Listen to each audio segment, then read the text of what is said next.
co-founder and CEO of an organization called Humble Bee. I'll let her explain what she does and not go into details of her resume. We would love to hear from her what she's doing. Monika, floor is yours. Come.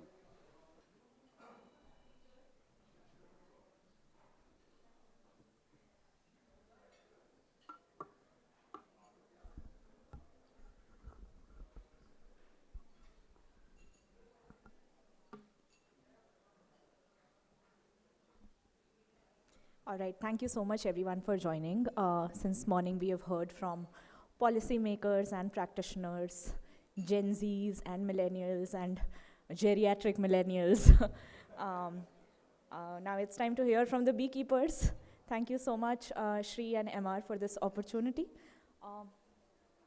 Can we make it full screen, if that's possible? Yeah.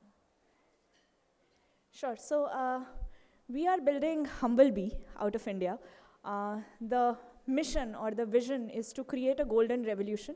We want to replicate the kind of success that Amul created in the 1970s by ushering India into the white revolution.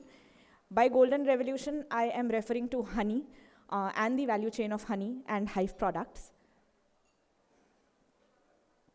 I'm Monika. I originally come from Bihar. I also have my roots in Orissa. I was born and brought up in Bhilai, Chhattisgarh, studied at IIT Kharagpur, instrumentation engineering, and then went on to work with Goldman Sachs. Got a bit disillusioned with what I was doing and went on to study liberal arts at the Ashoka University. And then, immediately after Ashoka, I was in Germany studying UN SDGs and developing research papers. And then, my social entrepreneurship journey started in 2015 when Varun and we started building livelihoods through micro-entrepreneurship for people. These are my teammates. Vaibhav is a hardcore, livelihoods and entrepreneurship professional. He comes from TIS Mumbai, and Varun has 17 years of experience in social entrepreneurship. He's also an Al Gore climate reality fellow.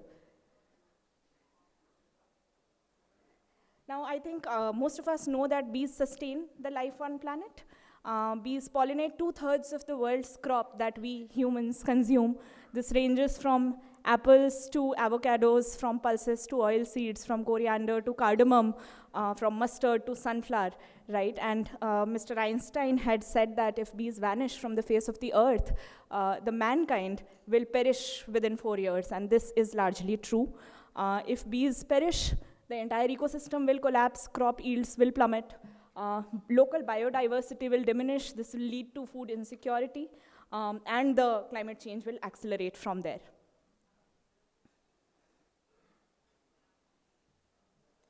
On the other side, we must have read reports about how 70+% of the honey which is available in the global market is actually counterfeited.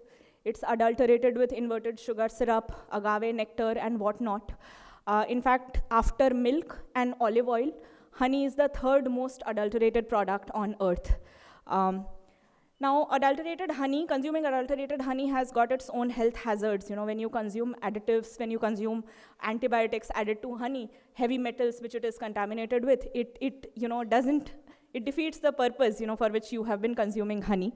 Now, needless to say, the world eats more honey than the bees produce, and that tells you something. That basically means that the bee population is dwindling, it's declining, which again effectively means that there is pesticide pollution happening, there is habitat loss happening, and everything is adding to the massive problem of climate change. Now, talking of Indian agriculture, right, over the last decade or so, there has been a tremendous rise in agri-tech startups. But the situation is that Indian farms today as well are largely under-pollinated. And research says that if bees manage pollination in Indian farms, then the crop yield can increase from anywhere between 15% to up to 200%. Now, there is 60 million hectare of Indian land, agricultural land, which grows bee-managed pollinated crops, right? And even if we consider to maximize the pollination potential of Indian farms, that basically means that on an average, we would need 3 bee colonies per hectare of land. That makes it about that makes the requirement about 200 million bee colonies. Today, India has only 3.4 million bee colonies. We are talking about a 60x multiplier from today. We have only 4 lakh registered beekeepers in India. There is a potential to create 20 million jobs and livelihoods out of beekeeping. And today, from being the 7th largest producer and exporter of honey across the globe, we have the real opportunity to become the honey capital of the world. Apitech in India, which is the science of scientific beekeeping, has largely been a laggard. There have been a lot of policies which have been created since the 2020s, but then the implementation has largely been poor on the ground.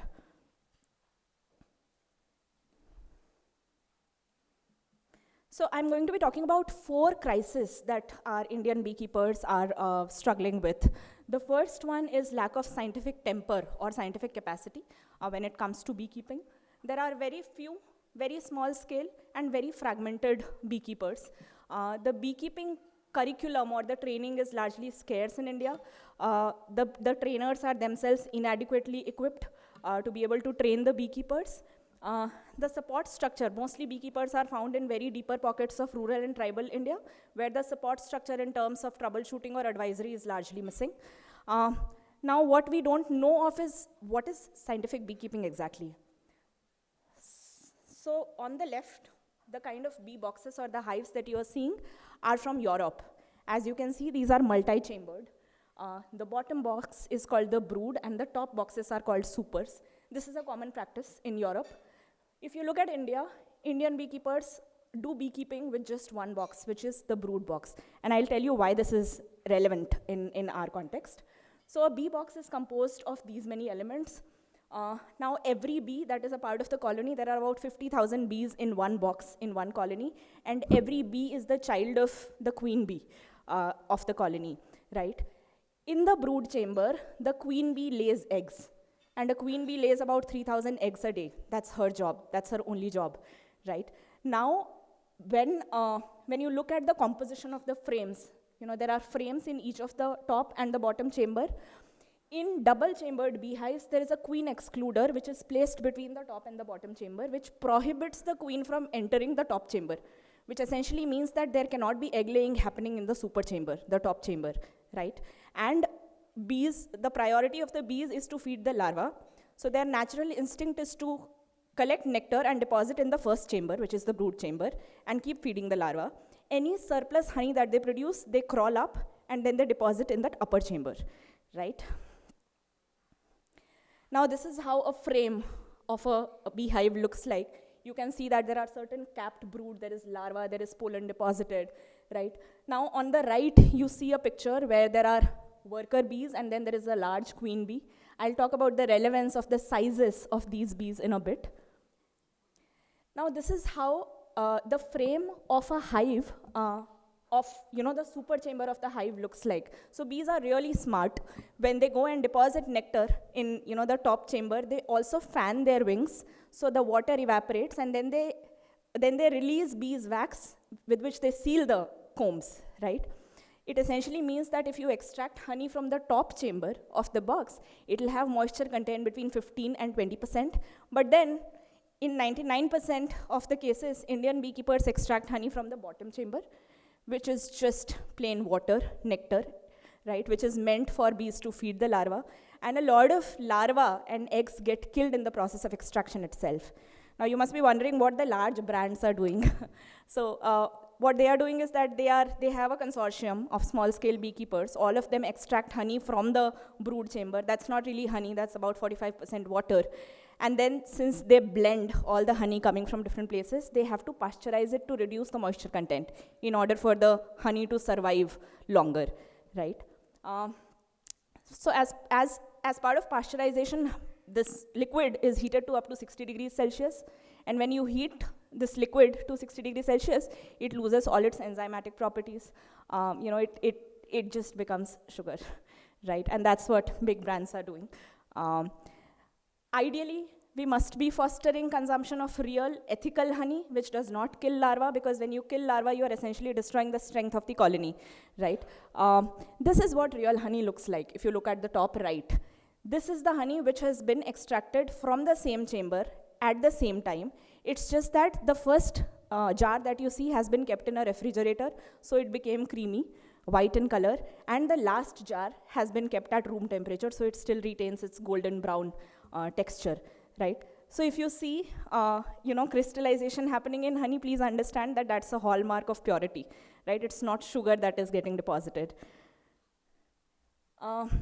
The second crisis that I wanted to talk about is the fact that the input supplies to beekeepers is really bad in India. There have been BIS standards, but then input suppliers have been designing poor boxes, making boxes out of any possible wood or plywood. Bees essentially communicate through signals, right? And if there are knots in the box, if the boxes get broken, then it irritates and disturbs the entire bee colony. They become very prone to pests and infections. Most of the box makers also, nail or anchor the components of the box with iron, which essentially leads to heavy metal contamination. There is sawdust which is found in honey which cannot be removed. So we are also working towards making sure that beekeepers get access to very high quality precision engineered box made of right wood, be it pine wood or kale wood or thun wood. And they are fabricated in a way and anchored in a way such that there is no contamination that can happen in honey. The third crisis that I'm going to talk about is largely how Indian agriculture works, right? So Indian agriculture system has largely got 2 cropping seasons, Rabi and Kharif, which basically means that blooming happens only twice a year. And in that window, the beekeepers can make honey, which also means that for the rest of the year, the beekeepers are not making honey because there is no nectar flow available. So either they let the colonies perish or they keep feeding sugar syrup to bees in order for them to keep surviving, right? Migration is a nightmare in India. Imagine a beekeeper having 10 to 20 boxes. He cannot be leaving his family and migrating his boxes to a new place where there is blooming happening. There is no data around when, where, how is blooming happening. There are a few middlemen who are providing this intel to small-scale beekeepers, and they get a commission just for telling beekeepers where could blooming be happening, right? So beekeepers can do the migration. Now, Indian beekeepers are only harvesting honey. There is a huge market of about $4 billion, which is of pollen, propolis, bees venom, bees wax, and royal jelly. I am talking of royal jelly in particular because royal jelly is what the queen bee feeds on, which makes her live for 5 years, as against the worker bee, which lives only for 45 days. So that's the power of royal jelly, and we know for a fact that a lot of consumption of royal jelly is happening in the UAE. It's just that the production which is being done by India is zero. The total contribution of India in that global market is zero, right? Which also, offers a latent potential to beekeepers to be able to produce more hive products. Now, how are we intervening? We have a 3-fold strategy. This is our solution stack at the Humble Bee. We are enabling scientific beekeepers with our BeeKind app. On this app, we have used a lot of generative AI and speech-based solutions. We are essentially building for Bharat in order to be able to make sure that the app serves its purpose for the beekeepers. We are also providing backward linkage of right quality bee boxes and equipment through our app. We call it the Bee Bazaar. And then we intend to create an Amul kind of a brand for the world coming from India, and we want to really take the Indian honey to the global center stage. And I'll tell you why. This is a glimpse of our app. This is our app. It's completely vernacular, hyperlocal data backed. So we specialize in monofloral honey, right? What you see on the screen is actually tulsi, lychee, sundarban, acacia, and ajwain honey.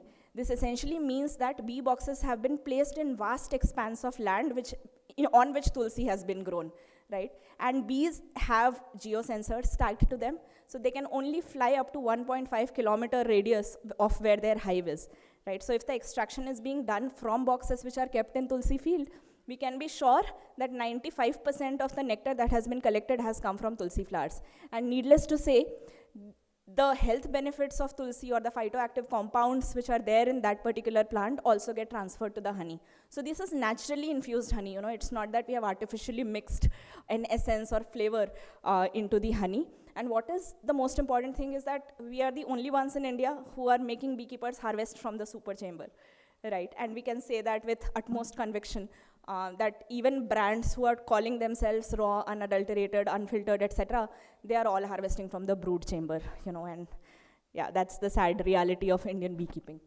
Um, you must have seen this honey variety called the Manuka honey. It comes from New Zealand. It's about a $630 million global market.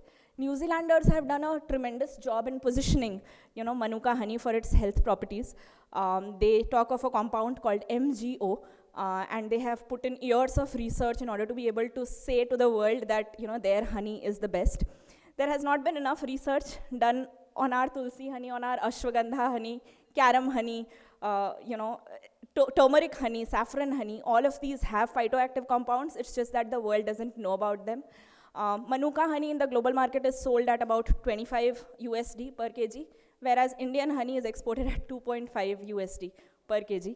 And this is largely because there is no differentiation, there is no certification, and there is no wellness narrative around Indian honey because there is no research done about it.